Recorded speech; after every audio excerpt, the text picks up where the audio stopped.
আপোনালোকৰ যদি এনেকৈ মূৰ বিষ হয় নহয়, এনেকৈ ক'লা জিৰা ল'ব আৰু বগা ৰুমাল এখনত এটা টোপোলা পাতি আৰু হাতত এনেকৈ দুবাৰমান এনেকৈ মাৰি লৈ নাকত এটা নাক বন্ধ কৰি এটা নাকত এনেকৈ দি দিবচোন। একদম মানে ঝনঝনকৈ ধৰে আৰু মূৰ বিষটো বহুত সোনকালে ভাল পাই যায়। মই এইটো নিজে জনা নহয় বাৰু, ফেচবুকতে বাইদেউ এগৰাকীয়ে মানে দেখাইছিলে আৰু তেওঁ কৈছিলে যে এনেকৈ মাৰি লগাই চাবচোন, ইমান ভাল হৈ যায় মূৰ বিষ।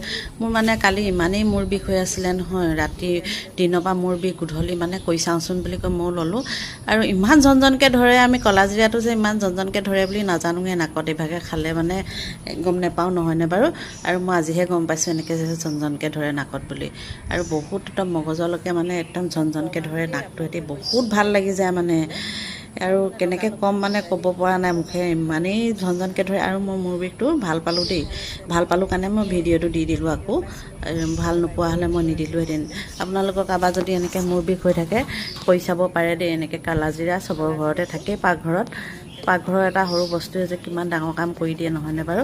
ইমান ধুনীয়াকৈ মানে এনেকৈ নাকটো সুমি দিব লাগে, ভাল লাগি যায়। মাত চাত মাতিব নোৱাৰোঁ আৰু সেইটো টাইমত মানে বহুত কিবা মই শুনি চালোঁ তেনেকৈ, ভাল লাগিলে। আপোনালোকেও কৰি চাব পাৰে দেই এনেকৈ। আৰু সেই বাইদেউগৰাকীয়ে যিগৰাকীয়ে দিছিলে মানে তেওঁক বহুত বহুত ধন্যবাদ জনাইছোঁ। ইমান ধুনীয়াকৈ শিকাই দিছিলে নহয়, ফেচবুকতে দিছিলে আৰু বৰ ধুনীয়াকৈ বুজাই দিছিলে। আৰু কৰি চালোঁ মই আজি, প্ৰমাণ পালোঁ।